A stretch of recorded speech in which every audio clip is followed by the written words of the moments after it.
Welcome learners. ये है part 5 barriers of communication का जो सीरीज हम पढ़ रहे हैं कम्युनिकेशन की। उसमें बैरियर्स ऑफ कम्युनिकेशन एक इम्पॉर्टेंट पार्ट होता है और पार्ट 5 हमें नेक्स्ट कम्युनिकेशन बैरियर के बारे में बताएगा जो है कल्चरल डिफरेंसेस। कल्चरल डिफरेंसेस एक बहुत ही सिग्निफिकेंट बैरियर है इफेक्टिव बिजनेस कम्युनिकेशन में। और उस दशा में जब हम लोग ग्लोबल या डाइवर्स वर्कप्लेस सेटिंग में काम कर रहे हैं। ग्लोबल, हम दूसरे कंट्री के साथ काम कर रहे हैं, दूसरे कंट्री के लोग आकर हमारे साथ काम कर रहे हैं, तो ये सारी चीज़ें कल्चरल बैरियर प्रेजेंट करती हैं, क्योंकि हमारे बिलीव्स, हमारी वैल्यूज़, हमारा कम्युनिकेशन स्टाइल, हमारे नॉर्म्स किसी और कल्चर या किसी और कंट्री के बिलीव्स, वैल्यूज़, स्टाइल से डिफर कर सकते हैं। अलग अलग लोग जो अलग अलग कल्चरल बैकग्राउंड से हैं, उसकी वजह से ये कल्चरल बैरियर आता है। तो जैसा मैंने बताया, पहला कल्चरल डिफरेंस की वजह से बैरियर जो जिस वजह से आता है वो है कम्युनिकेशन स्टाइल। हर कल्चर में अलग अलग स्टाइल होता है कम्युनिकेट करने का। कुछ लोग डायरेक्ट बोलते हैं, कई जगह पर कई कल्चर में डायरेक्टली ब्लंटली बोलना खराब माना जाता है, तो वो इनडायरेक्ट वे में बात करते हैं। और इसकी वजह से कई बार मिसअंडरस्टैंडिंग्स क्रिएट हो सकती हैं। एक कल्चर के लोग जो बिल्कुल डायरेक्ट बात करना पसंद करते हैं, हो सकता है दूसरे जिस व्यक्ति से बात कर रहे हैं उसको ये चीज़ बुरी लगे और उसकी वजह से मिसअंडरस्टैंडिंग्स आ सकती हैं। नेक्स्ट है non verbal communication. Non verbal means हम बॉडी लैंग्वेज या आई कांटेक्ट को या पर्सनल स्पेस को अलग अलग तरह से यूज करते हैं अलग अलग कल्चर्स में। जैसे एक जेस्चर या एक बॉडी लैंग्वेज एक कंट्री में अच्छा माना जाता है, दूसरी कंट्री में वो अच्छा नहीं माना जाता हो। जैसे झुकना, किसी के सामने झुकना, एक कंट्री में वो हो सकता है ग्रीटिंग का स्टाइल हो, दूसरी कंट्री में इसको ऑफेंसिव माना जाता है कि नहीं, हम किसी के सामने कैसे झुक सकते हैं। तो ये अगर ऐसे दो कंट्री के लोग आपस में कम्युनिकेट कर रहे हैं जहां पर ये जेस्चर्स का मीनिंग बहुत डिफरेंट है, तो वो भी प्रॉब्लम क्रिएट कर सकता है। मिसइंटरप्रिटेशन इंटरेक्शन के दौरान हो सकते हैं। नेक्स्ट है लैंग्वेज न्यूसेंसेस। ये क्या है? हम इडियम्स, फ्रेजेस, मुहावरे या लोकोक्तियाँ जिस तरह से हम बोलते हैं, या ह्यूमर्स को जिस तरह से हम यूज़ करते हैं, जिस तरह का टोन हमें ओके लगता है किसी और को ओके नहीं लग सकता। तो ये हमारी इच्छा से नहीं, अनिच्छा से या अनइंटेंशनल हम किसी को ऑफेंड कर देते हैं। अगर कोई फ्रेज हमने यूज किया जिसको प्रॉपरली ट्रांसलेट नहीं किया गया, तो उसका बहुत ज़्यादा इम्पैक्ट आ जाता है कम्युनिकेशन के ऊपर। अगर मेरी लैंग्वेज अलग है, सामने वाले की लैंग्वेज अलग है, मैंने अपनी भाषा में कोई मुहावरा या लोकोक्ति बोला जिसको अगर लिटरली ट्रांसलेट किया गया तो उसका मीनिंग कुछ और निकल सकता है। अगर ऐसा चीज़ हुई तो आप खुद सोचिए, मिसअंडरस्टैंडिंग, ये गुस्सा या कुछ इस तरह की चीज़ें तो आ ही जाएंगी। तो ये लैंग्वेज की वजह से, कल्चर जो अलग अलग हो गया है उसकी वजह से ये बैरियर आ गया। Then hierarchy and authority. Cultural differences की वजह से परसेप्शन ऑफ हायरार्की, लेवल्स जो हमारे अथॉरिटी के हैं उस लेवल के बारे में परसेप्शन भी अलग अलग हो सकता है।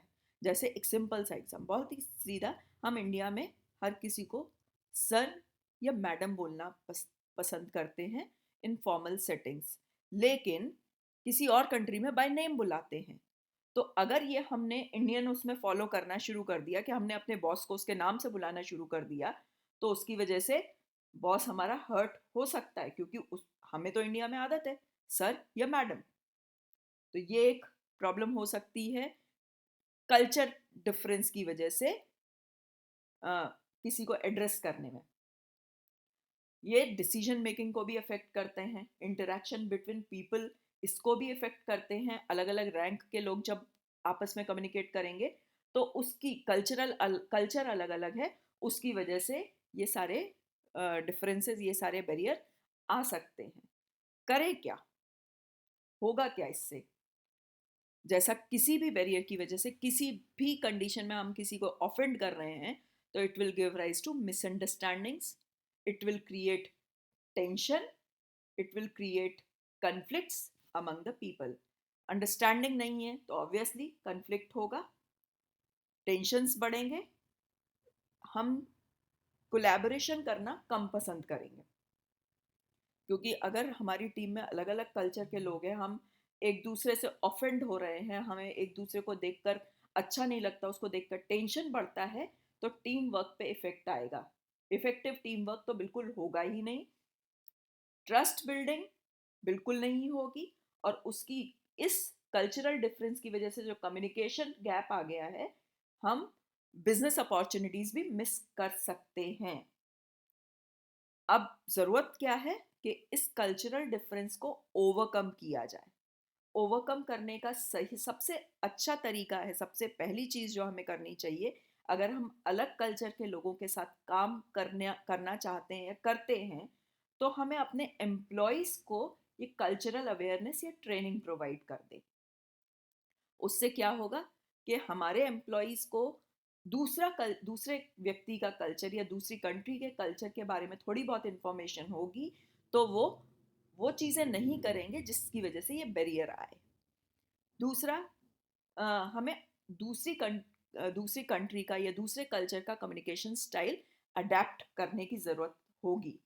तो थोड़ी सी फ्लेक्सिबिलिटी रखें अपने कम्युनिकेशन स्टाइल में, थोड़ा सा एडजस्ट करें, नॉन वर्बल स्पेशली।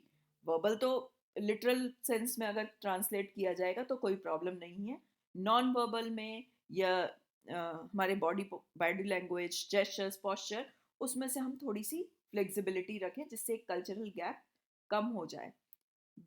तीसरी चीज़ जो हमें करनी है, एक्टिव लिसनिंग एंड क्लैरिफिकेशन। हम सुने सामने वाला क्या कहना चाहता है। हम थोड़ा सा अगर चाहें तो नॉन वर्बल क्यूज को अलग कर दें, और वो वर्बल सेंस में क्या कहना चाह रहा है उसको ध्यान से सुने। अगर कहीं कोई प्रॉब्लम है उससे क्लैरिफिकेशंस मांग लें। लोकोक्तियाँ, मुहावरे या इडियम्स, फ्रेजेस जो इस्तेमाल कर रहे हैं उसके बारे में अगर हम श्योर नहीं हैं, तो हम अगेन उसके बारे में क्लैरिफिकेशन दे सकते हैं, क्लैरिफिकेशन मांग सकते हैं। और इस तरह के हम फ्रेजेस को थोड़ा सा इस्तेमाल सोच समझ के करें। Next, we should build relationship. Relationship मतलब टीम मेंबर्स एक दूसरे के कल्चर को रिस्पेक्ट करें, तो उससे रिलेशनशिप सुधरेंगे और ऑब्वियसली कम्युनिकेशन भी इम्प्रूव होगा। डाइवर्स टीम्स के पर्सपेक्टिव अलग अलग हो सकते हैं, और अगर इसको रिस्पेक्ट किया जाए, मतलब अलग अलग पर्सपेक्टिव को सुना जाए, समझा जाए, तो वो हमारे लिए कई बेहतरीन सॉल्यूशंस लेके आ सकते हैं, जिससे हमारी डिसीजन मेकिंग बढ़ सकती है।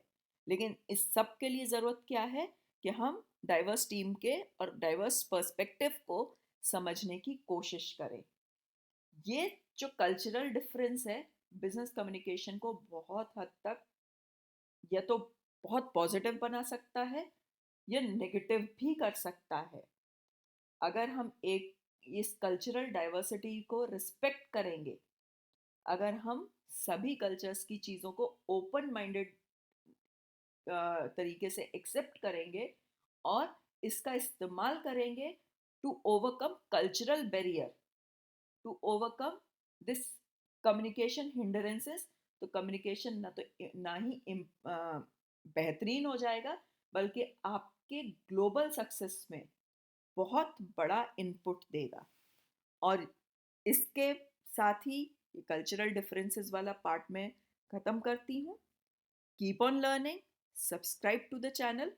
Thank you very much.